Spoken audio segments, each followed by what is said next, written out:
Can you hear me? I can hear you now. Okay. I can hear you.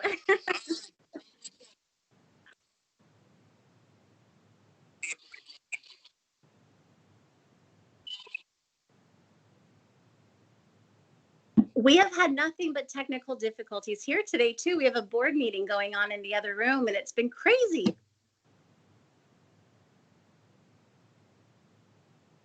Yes.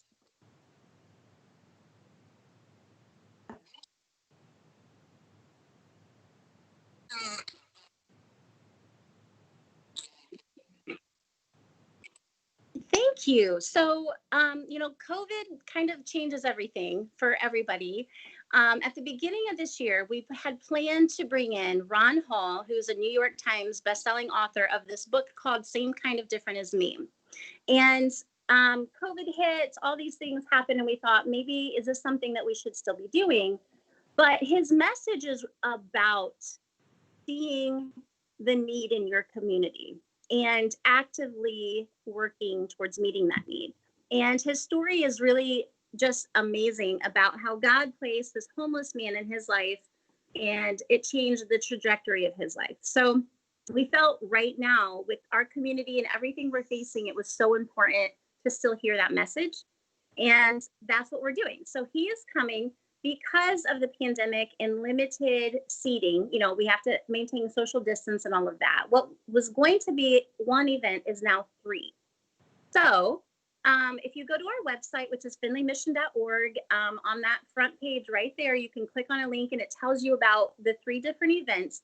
The first event is September 30th at 7 p.m. at Weinbrenner.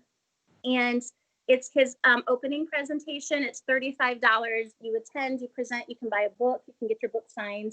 The next day, there's a matinee presentation at 1 p.m. at the AMU building, which is right across from Weinbrenner. It's the same exact presentation, it's just a different time. And then the gala is on the 1st at 6 p.m. at Hancock Hotel. Those tickets are $100. It's a meal. It's a little bit more, gala-y. And there's 100 seats for each one of those events, and that's it. It's limited. So if someone is interested, I'd really encourage you to get your tickets as soon as you can. We have to cut them off at 100, but we just are so excited about bringing this to Findlay. I think it's going to be a blessing to anyone who can come.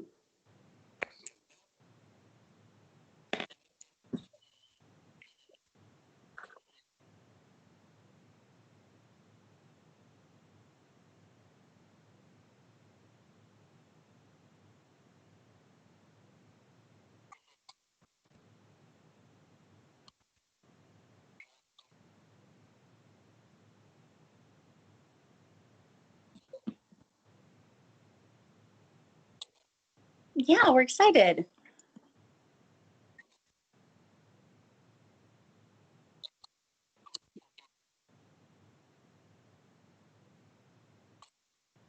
Oh man.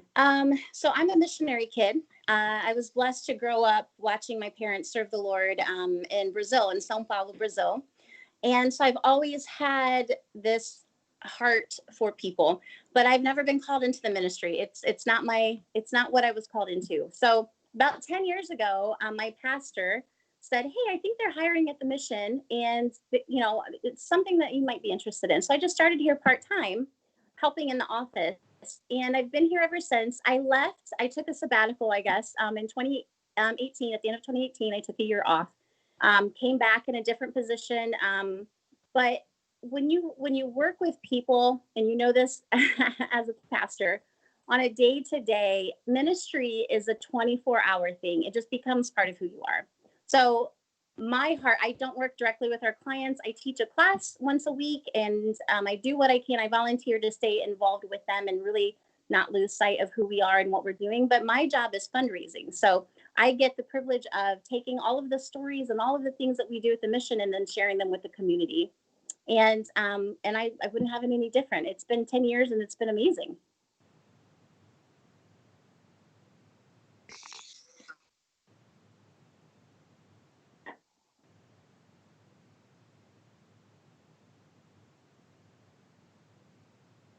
We don't. That's it. The rest of the year will just kind of play out like it does. in November, we have a week of National Hunger and Homelessness Awareness that we always do something.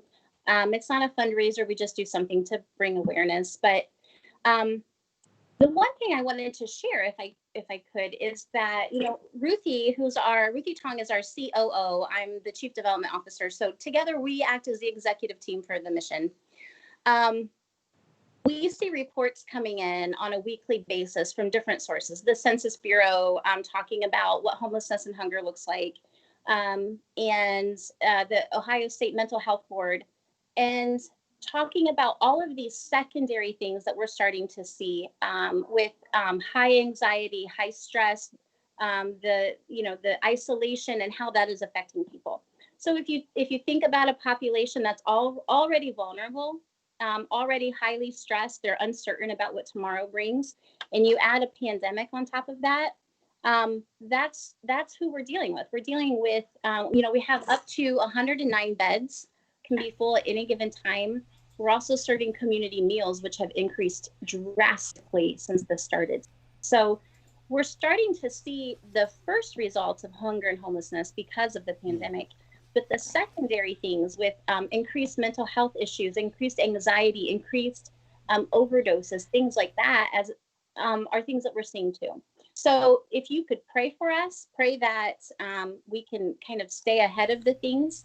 And then if you're able to volunteer safely, health concern, we obviously want you to stay home and take care of yourself, but we make sure that our volunteers are safe, and a lot of our services still require the use of volunteers. So if anybody out there has an interest, on our website, finleymission.org, you can sign up to volunteer. We would love to have you.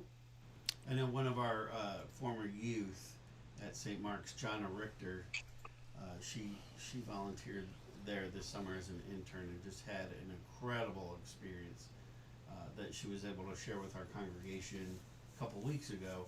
So if someone were to want to volunteer, who do they contact? Julie Bishop is our volunteer coordinator, and her email is juliebishop@finleymission.org.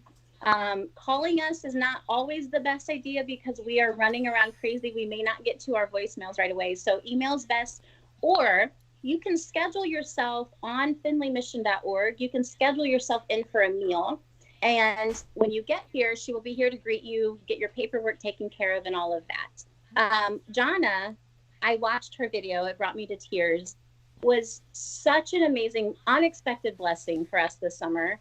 And, we talked about how, initially that disappointment she had because she had this amazing gig at Marathon turned into just, I think, a blessing to her, an even bigger blessing to us. So the thing is, and I think Jonna would tell you this, once you see the need, once you see the individuals we are talking about, and you put a face to those numbers of poverty and homelessness, you never unsee it. And so that's why we love getting people here, because it will touch you in a way that you aren't expecting, and you'll want to keep coming. Well, so I know that just so that you're aware, apparently people can't hear anything Dave and I are saying, but they Well, can hear I you think perfectly. I got you. It's just going to be basically your microphone, though, for both of you. Okay. Yeah, I don't know. I don't know what's happening.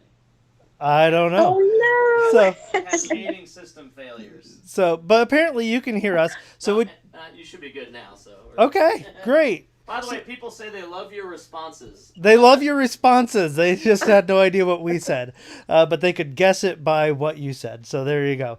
Good. It's that kind of a day. It's that kind of a day. But we're I feel oh you. yeah. So yeah, I just want to say thank you so much for what you and City Mission do. It's the ministry there is absolutely incredible, and I've seen it grow exponentially over the years, which is both good and bad, right? I mean, I'm so thankful that we have this ministry, but that the need is so high is heartbreaking. But you all really have added a lot just in the past 15 years or so. We we tried to really pay attention to what's going on in the community. So we have no desire to invent new programs that aren't necessary. We aren't a government funded agency. We are strictly funded by the community. So that means that we don't have to create programs or create things just because there's a funding stream for it. We can react to what our community is saying. Hey, there's this need. For us, we pay attention, and if there's something there, we develop something for it. So we used to be just overnight stays and then meals, and that was it. And we figured out, well, programs work a little bit better for anyone who's really trying to work through their issues. 30 days isn't going to help, but maybe 6 months will, and then maybe a year will. So that's kind of what our program is now, is a year long. The same thing with food. There are lots of food pantries, so we no longer are a food pantry, even though if you have a desperate need, we will help you. But there's a need for meals. So we prepare meals, and that's where we spend our time. We've tried to add mental health services. We have someone here who provides that on site. Transportation, the things that we know are a struggle for the population we serve, we create something and focus our efforts on that. So, and that's, you should be proud of a community that you've supported this agency for 86 years, because God has used you to do that. And it's so amazing. I just get emotional when I think about it, because it's you answering God's call faithfully year after year for 86 years. And that's why we're here. It's amazing. Yeah. We, as a community, it makes me proud that we have been able to support, support you all, and to try to really do something about the issue of homelessness, or people, just not having appropriate housing, and all of the things that you guys do. We are so appreciative of you, and so thankful for you. So one more time, could you just mention where people can go to find out about the events coming up at the end of the month? Sure. Two places. So if you don't follow us on Facebook, look us up on Facebook, because we update that, every day with new things. But our website is finleymission.org. And everything that you need as far as volunteerism, donating, attending this event or any other event will be on that page. So log into finleymission.org. My number here is 419-423-9151, extension 111. If you do just want to talk to a person, feel free to call me. If I'm not here, I'll make sure I call you back. So log on, join our Facebook page, and check it out. Right. Thank you so much, Joy. Appreciate you being on welcome. with us. And tell Ruthie I said hi. We went to Arcadia together back in the day. And so yes, proud Arcadia alumni. So, all right. Thank you so much. Take care. Have a great day. Thanks. You too. Bye-bye. All right. So, it sounds like nobody heard anything we said at the very beginning. But I don't know. I don't know. But she did a fantastic job of She just carried the show. laying it out there, man. It's a good thing we started Carried the with show. her, huh? Oh, man. Absolutely. No, she's great. City Mission is great.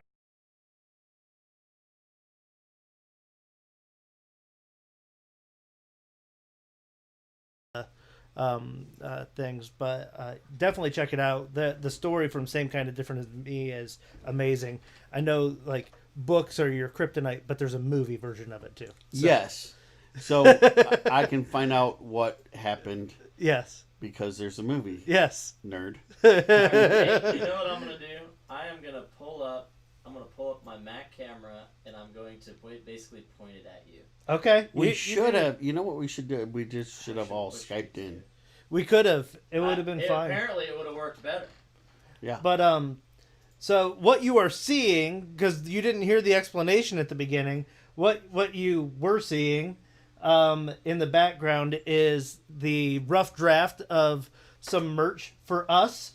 And see, there it is. So there were some complaints about Dave not having a mustache. So we'll try to get that remedied. We are just. This is the most duct tape it's ever been. It's so cobbled together right now. that But you we're were able here. you were able to figure this out in 15 minutes time, a way to get this to The happen. sound isn't even working right. I don't know how everything can fail at one time. Well, it's like I Makes said sense. before, but nobody could hear me. The little hamster we had running on the wheel died, and we have to get a new one. Because apparently that's what was holding everything together. So But we are Kelly, here. by the way, says those 2 books are amazing, highly recommended. Hey guys, and I have a present for Dan and Dave. I'm excited. Me I'm too. excited to know what it is. Are you How bringing long it? do we have to wait? Are you bringing it by? I mean, are you We'll just see in saying a you couple have a minutes. present and we don't get it? What? I don't know. So There's anyway, a little bit of a lag in the comment, so I'll interrupt your next thought and let you. that's finish. fine. That's fine. Is there cheese on it? I'm so discombobulated right now. There's another big word for you. She talked about stress. That Yeah. homeless people. This was pretty. This was a pretty interesting thing. As you know, I've taken kids to Toronto about 7 times. Mm-hmm. And why do we go to Toronto? Because it is a big city. It is basically Chicago, smashed into a smaller footprint. Right.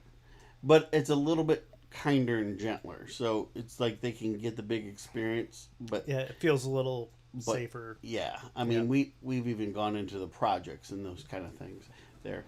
But we had this experiment where we took the kids and they were going to go out from where we were staying and they had to walk downtown, and here's what they had to find was shelter. Where are you going to where are you going to get food, and where are you going to get food, what are you going to drink, how are you going to take care of yourself sanitary wise, Yeah. and what are you going to do for entertainment. And they were not allowed to talk to anybody. Like anytime they talked to somebody, we were sort of their conscience. We were there to kind of make sure that they didn't do anything illegal, but it was just kind of like, hey, who are you talking to? You're talking to yourself. Everybody's watching you talk to yourself. Like it was so interesting to see those kids devolve in like a half an hour's time. I mean, I had a kid from Findlay who saw it was like a Lipton brisk, Mm-hmm. and it looked like it was unopened in the streets of Toronto, and they're like, dude, score, there's There's something to drink. there's an iced tea here, can I drink it? I don't know, do you want to drink it? Yeah, okay, Yeah. But a kid would never even notice that in Findlay, but it was just interesting to see in a little bit of time, because they didn't know how long. For all they knew, we were going to spend the night outside and Right. everything. It was just interesting to see the stresses of this fake thing even devolve these kids inside a half an hour. It was crazy. Yeah, and I think that people in Findlay and the city mission has done a very good job of helping people be more aware of the issue of homelessness, because we don't think, when we think of homelessness, I think generally what people think of is somebody, sleeping on a park bench or in an alleyway or something like that. And some of that does happen around here. There are places where, and there are like places around town where there's like little homeless camps from time to time where people are staying. Generally speaking, though, and I actually had a conversation with somebody yesterday who was experiencing this. Homeless is usually, I don't have a home that's mine. I'm crashing on this person's couch today. Till they get This, sick of me. this person's, then they get sick of me and freeloading and whatever, and so now I gotta go crash on somebody else's couch. And it's usually something like there's either some mental health issues, physical health issues, having a hard time hanging on to a job, all sorts of different. There's always compounding factors, addiction issues, whatever it might be. But man, to get to when they find themselves in that spot, it's just this feeling of helplessness. And so I'm so thankful that a place like a city the size of Findlay has such a good mission in city mission. And one thing she mentioned that is different than in a lot of places. They have decided to keep their religious affiliation, and because of that, they don't get government funding. Right. So it's all funded by our community, and so that's a hard decision to make because there's funding out there, government funding out there for this sort of thing, but you've got to lose the religious affiliation to do Right. that, and they've decided that that's just not what they want to do. So now it's not that they, shove it down anybody's throat there, but they also don't apologize for Right. for their for being a Christian mission. So very, very cool. Hey, like a lot. I Yeah, go ahead. didn't want to interrupt, but just so you know, you can. You guys can see you're going there. And now the other thing Yes. is, Kelly did say that she's going to drop the gift by your houses later. Okay. So my guess is it's a flaming bag of dog poop. Yeah, that's a good possibility. That's right. And also, Heidi will stomp that out. and also, if you guys might allow me, I'm just gonna see real quick if I got the sound back. But I just wanted to let you know because it's gonna. If it didn't work, it's gonna cut you off for just once. All right. Yeah, do whatever, man. All right, hold on. Do whatever. Here we go.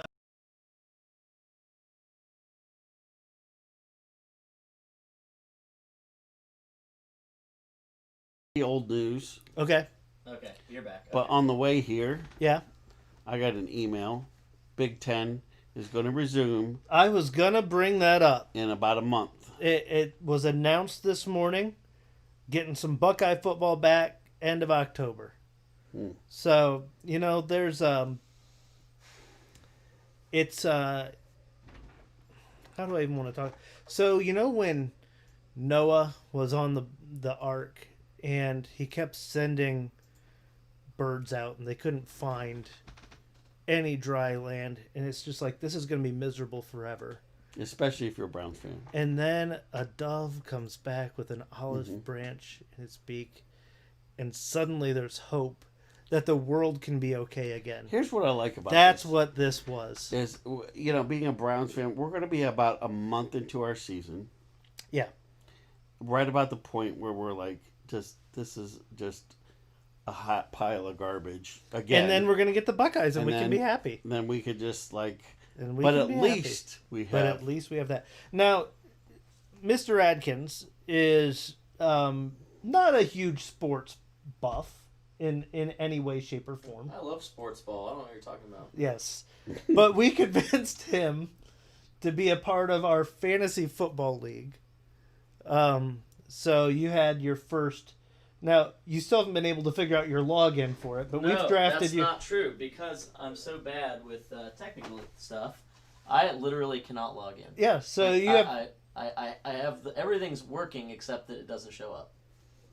So Well, we can mess It's with on it you after now. this. So, I'm pretty sure.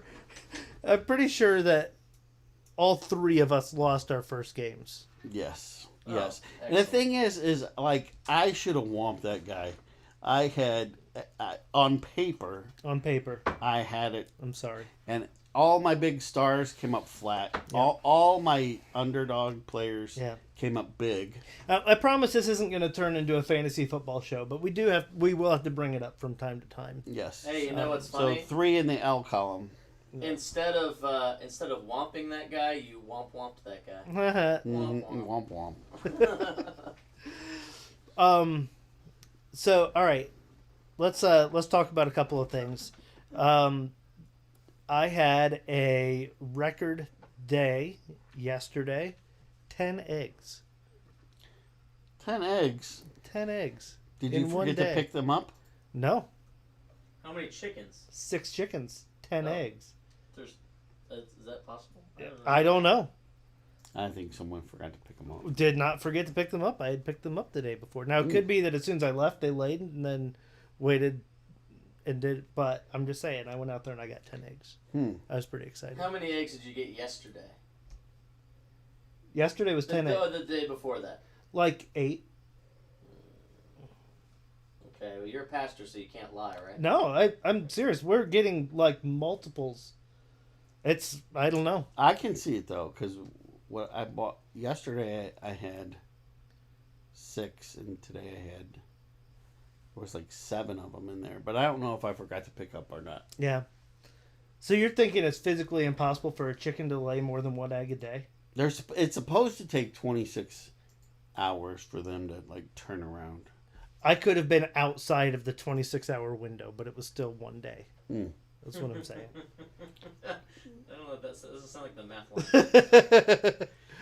So what you're saying? One was a Wednesday, one was a Thursday. So what you're saying Tuesday is and a you've Wednesday. turned your hen house into a sweatshop. Yes, exactly. Good job, girls. Just leave the lights on 24/7 so they never sleep. Also wanted to make sure we mention again, we are looking at reopening some stuff coming up soon. And so, and I'm going to talk about this a little in my sermon this week. We're starting a new sermon series called When Storms Come. And we're going to talk about different storms in the Bible. Mm-hmm. This week we're going to talk about Noah, which is why I had Noah on my mind in the dog. You know it. Oh Lord. But so we're going to be starting this up, and one of the things I'm going to talk about a little bit is like how isolated Noah must have felt. You know, he was on, according to Genesis, that from the time he went on the ark to the time he left was 1 year and 10 days. Mm-hmm. With him, his wife, his 3 kids, and 3 daughters. Yeah, everybody always just thinks it's 40 days. No. It was a long time. It rained for 40 days. But then he's just out floating on the boat, you know, with all these people, and how isolated it must have felt. And so I was looking back, trying to think, how long have we been in this situation we're in now? And it was March 12th when we sent out a letter saying that on that day, Governor DeWine said schools are going to be closed. At that point in time, he said for the next 3 weeks. Right. Right. And kids were like, yay, 3 week spring break. Yes, yeah. And that's not what happened. No. And that was also the day the bishop asked us to shut down for at least a couple of weeks. And then gatherings of fewer than 100 people. So that was all on March 12th. So it's been about 6 months, little more than 6 months that we've been doing this whole thing. The never-ending summer. And I was thinking about, like, when we started out, especially our family, I know it's hard for a lot of people, but like what we wanted to do is we wanted to try to make it as good as it can be. You know, we were trying to find, you know, hey, what's the most fun we could have during this quarantine time and all this, and we'd come up with all sorts of ridiculous things to do. And I think in general, I know it was hard for people, but in general, at first, people did pretty good. Mm-hmm. I think we were all like, hey, we're all in this together, and, you know, all this stuff, but it really devolved. Yeah. I miss the Metzger trivia. Right. I was looking back on all of that stuff. We did trivia nights. We did yearbook photos. Yeah. We did all sorts of fun things. I did a nature documentary on my family. And now you're just like, I'm over it.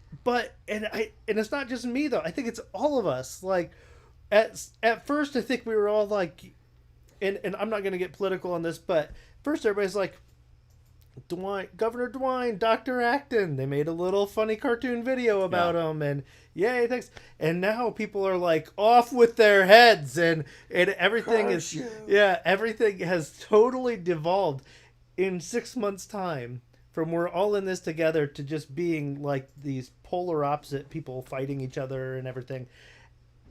I wonder how Noah's family was doing after 6 months. Yeah, no kidding. I wonder how they were doing. I love my family. We might not have all made it off the boat at the end, right? Like, it had to have been just insane. Like, absolutely crazy. You only needed 2 of your kids, right? I mean, Yeah. But I was just thinking with that, like, man, that would be...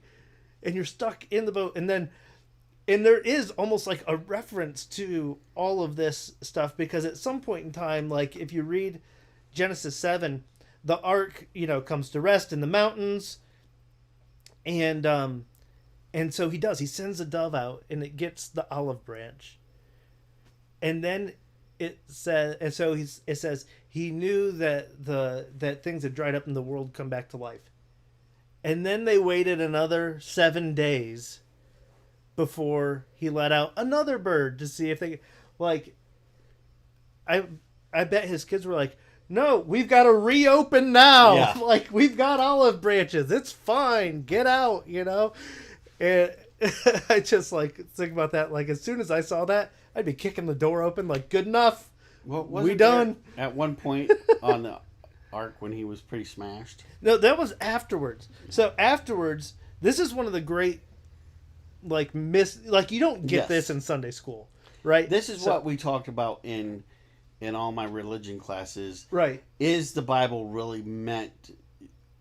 Should there even be a children's Bible? Exactly, because the first thing it says that here's what happened after Noah got off the ark. It says the first thing he does is he builds an altar and sacrifices a couple of the birds who had been stuck on a boat for a year, and they're like, I'm free, and then like, no, you're not. Everybody else is, but not you.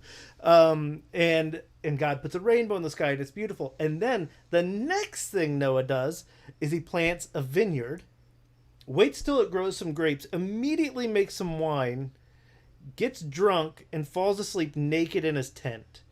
And it says that one of his sons comes in to the tent and sees his dad laying there, and he comes out and tells his brothers. The brothers put a blanket on their shoulders and walk backwards to lay it over him. And it says when Noah woke up and he found out what his son had done, as if it's his son's fault that he got smashed and fell asleep naked, he cursed his son forever. Love it. I mean, that goes to show the mentality of being on a boat for a year. Right. That was the first thing he went out and did. The kid must have really got on his nerves. Oh my goodness. So yeah, the Bible's full of interesting little stories like that. Yeah, and that's what like I said, we used to. That was a common question that my professors would ask. Was is this a book meant for children? Yeah. Because of course we just polish them all up and. Yeah, I mean it's a beautiful little the animals in 2x2, and it's a great way to decorate a nursery and all this stuff, and yeah, there's animals in a rainbow, but there's also mass casualties and naked drunkenness. I mean, it's all a part of the same story. And yeah, those parts don't make the children's Bible as much. Yeah. You're absolutely right. Adam and Eve, they're always very strategically placed behind a zebra or something, or a big leaf. Yeah. Cain and Abel, we're going to skip that one. Yeah, we'll skip Cain and Abel. Yeah. Immediate, fratricide in the first few chapters. So I have an unrelated. I'm gonna sit. Hey, you come on over, man. You're a part of the show. You have a drawing. I do. All right. So I was just listening to one of my other podcasts, and hang on. You were listening to another podcast right now? Yeah, right now. While we're in the middle of this? No, but so I heard this story, and I was gonna see if you guys knew the reference. The two guys that I were listening to, they had someone comment. And the Twitter handle was Balaam's Donkey. Oh yeah. Yeah. Mm-hmm. So you recognize that? Yeah. They had to come on a couple episodes later and say, you know what, we totally missed the reference on that. And, yeah. Yeah. I've always heard it pronounced Balaam, but it could be Balaam. Yeah, I don't know. Well. I mean, I don't know that we know how to pronounce any of those. So let's try to remember the story. Who's the guy? Is it one of David? Is it Absalom?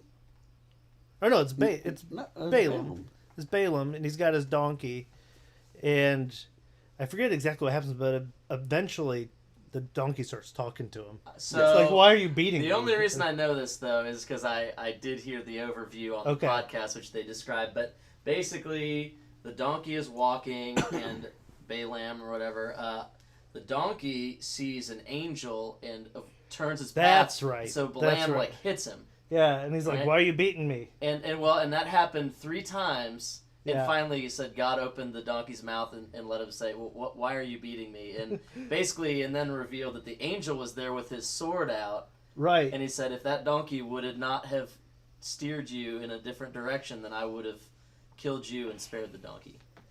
Or something like that.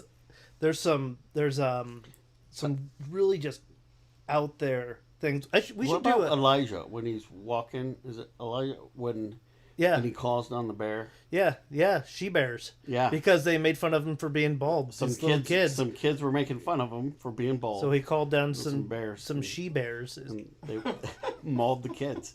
So I always tell the kids in youth group, don't crack on my bald head. That's right. I'll call them down, man. There's all sorts of these, but there's another. I saw somebody the other day post something like, about biblical womanhood. Like, I want to live like a biblical woman, which can include driving a tent peg through someone's head, because that's a story in Judges. Yeah. And so, I mean, there's like all of these different. We should do a sermon series on the crazy stories in the Bible. Do we include the Apocrypha or not? Man, Because then then you get into the Apocrypha. Yeah, I would keep looking at this camera. That camera's doing nothing. Yeah. No, well, So- it is on, technically. It's just not going anywhere. Right. So the Apocrypha, just as a refresher, if you grew up Catholic, you had some extra books of the Bible in there. They just didn't quite make the cut. They didn't quite make the Of the cut, canon. and there's some reasons for that. Some of them are historical, some of them are just kind of out there. One of my favorite ones is called Bel and the Dragon. Bel and the Dragon is a story about Daniel. It's an extra story about Daniel, and in Bel and the Dragon, what happens is the king. And this is kind of the theme of all of the book of a lot of the book of Daniel is the king wants you to worship one thing, but Daniel's trying to stay true to God. And the king wants people to worship this statue god named Bel. And Daniel says, it's not real. I'm not going to worship it. And the king says, it is real. We put out food for it every night. And when we come back in the morning, the food's gone. And Daniel's like, okay. So he spread some ashes or dust on the ground, and after they had put the food out, and then the next day the king comes and says, look, the food's gone. And Daniel says, look, it's the footprints of your priests and their families. And they were the ones coming to take the food. And so destroyed the statue. And it's like, and if that was it, then this would be, oh, okay, that's an interesting story. But then the next part is, the king says, okay, but there's a dragon living in the land. Surely this is a god, because you can see it's living and it's breathing and all these things. And Daniel says, it's not a god, it's just a dragon. What? So what he does is he gets some tar and some hair and makes a ball of some sort, feeds it to the dragon, and the dragon explodes. And the book ends. Wow. Right on the explosion? Pretty much. It's bonkers. I love it. I don't know. I love that. I love that stuff. Didn't make the cut. Did not make the cut. But, it's out there. There are some good ones that didn't make the cut. But yeah. Well, the stories of the Maccabees are, a lot of it's pretty historical. right. These were just people that lived in the time when the Greeks ruled Jerusalem and Israel and all of that. And so it tells a story about these people and kind of the uprising, and it's where you get the story. That's where the story of Hanukkah comes Right. from. The is from, menorah is based on. Yeah, it's all. I mean, that's some factual history stuff, but didn't make the Bible cut. Nope. Hey, this is not historical, but were you a fan of Friends? The TV show, yes, Friends. I'm a fan of the TV show and also having friends. Yes. All good things. There was an episode where Ross was trying to impart, there was Christmas time, and he was trying to impart on his son. Yeah, it's the holiday armadillo. The holiday armadillo. It's like, the Maccabees! That's exactly where that comes from. couldn't find a Santa outfit, so he decided to teach him Hanukkah with the holiday armadillo. You have to check that one out. It was good. Did you ever get into Friends? Watching Not Friends? really. No. Not really. The show I've been into lately is The Sopranos. I never took time to watch that I've never originally, Yeah, but I've never watched it. we have HBO now, Oh. and so I've been checking it out. It's pretty good. I would assume it is. It's been talked about for years. Some call it the greatest television show ever. Well, as far as watching and rewatching, my favorites are The Office and Parks and Rec, probably. But as far as like maybe a little more intense, also Justified, one that I really like. There's certain shows you just can't flip past. I forget which one. I think my middle brother Kyle. I've been told it has been binge watching MASH. Oh my gosh, I've done that. I know every episode of MASH. Man. Yeah, rewatching MASH. The one I watch almost every night is the Andy Griffith Show. I have since I was a kid. I've seen. Still watch Andy Griffith every every night? show, and I just can't get turned past it. We should end by whistling the theme. I wish. Can I you could. whistle? Can you whistle the church chat theme as if you are doing the Andy Griffith, like the same? You know what I'm saying? I can whistle the church chat theme. So, Dan, what's you can't flip past it? Oh, I can't flip past this. Man. Aunt B. I think for me, I always liked Seinfeld, but for me, what I think is the greatest television show of all time, and I would put it up against any other TV show, is America's Funniest Home Videos. Does that count? I don't know. It absolutely counts. It's the best thing out there. Hmm. I could never flip past it. Ever. It's like the TikTok of TV. It was YouTube before there was YouTube. It was all of the So who's your favorite host then of that? Well, Bob Saget is the original. Tom Bergeron was very good. I like Tom Bergeron. Alfonso's okay. Just okay.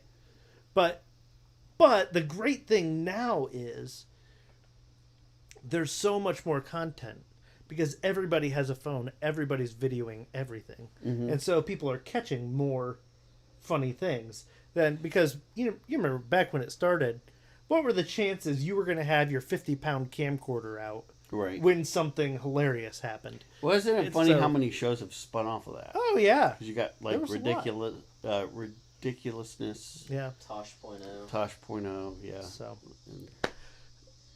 Which is kind of Iron Chef. I mean, there's 1,000. Yeah, there's a lot of the different cooking shows, and I also like Chopped. That's another really good one. You and Heidi, man, she can't make it past Chopped. Okay, what's your favorite sitcom? Okay, if you're just saying sitcom, I watched a lot of Seinfeld. And Friends. I liked Friends. I can't tell you if I would go between The Office or Seinfeld. That's a tough one. The Office is so rewatchable, man. Yeah. It's good. I like it. Yeah, I like The Office too. By the way, Kelly says, I feel like you guys are just having guy time and left your camera on for the world to see. It might be what happened, and I was just going to say, I think it's about time to wrap this up. Well, it's been basically our longest episode ever, even though the sound and video are It's absolutely unbelievable what has happened today, but we have done it, and wow. You pat yourselves on the back. I'm patting you on the back. I've done nothing but sit here and talk. Let's pat Kelly on the back because she stuck it out. And yay, Kelly, for being here the whole time. All right, couple things. She shared the stream, apparently. She's, you said Mike Noggle hasn't missed one yet. Yeah. They might have to have a battle for like biggest fans. Yeah. So, all right, couple things. Still have services at 10 o'clock on Sundays through the end of September. Starting in October, we are going back to 2 services, back to what it used to be before, 9 a.m. traditional in the sanctuary, 11:15 in the dock. Sunday school at 10. I'm still working out all the details on that, but it's going to happen. And, starting to kind of do some stuff. It was cool having little bit more of a band this last week with the Bluffton kids there. It was awesome. But yeah, so what else do I need to announce? Anything else? That's about it. Tomorrow night. Tomorrow night, I will be speaking at the University of Findlay for their Revive campus ministry service. It's at 9 o'clock at night. It'll be about an hour long. At 10, we are providing hospitality as a church for the students there. We're handing out pizza and stuff. It's an opportunity to talk with them. If you want to come to that, we would love to have you. Let me know you're coming. It's at the Weinbrenner Auditorium. And so it'll be, I've done it a couple times before. It's really cool, actually. It's Kelly actually, would be a good person to come. She would be. Yeah. And we know you're watching. But it's great. That's what you get. The music, yeah, exactly. The music is really good. They do a nice job. So, would love to have you come out to that. I know it's a little bit later, but I think it'd be totally worth it for you. So let me know if you're interested in coming.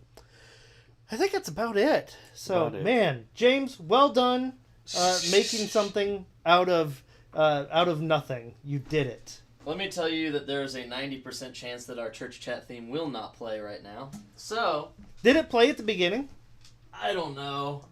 It's hard to say. Hard to say. But guess what? All three of us can sing it.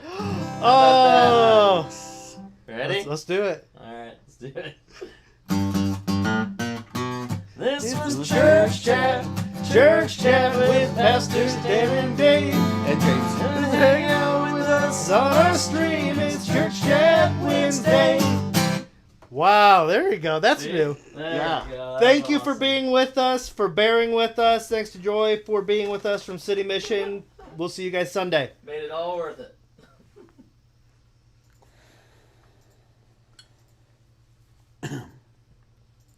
When I tell you that I have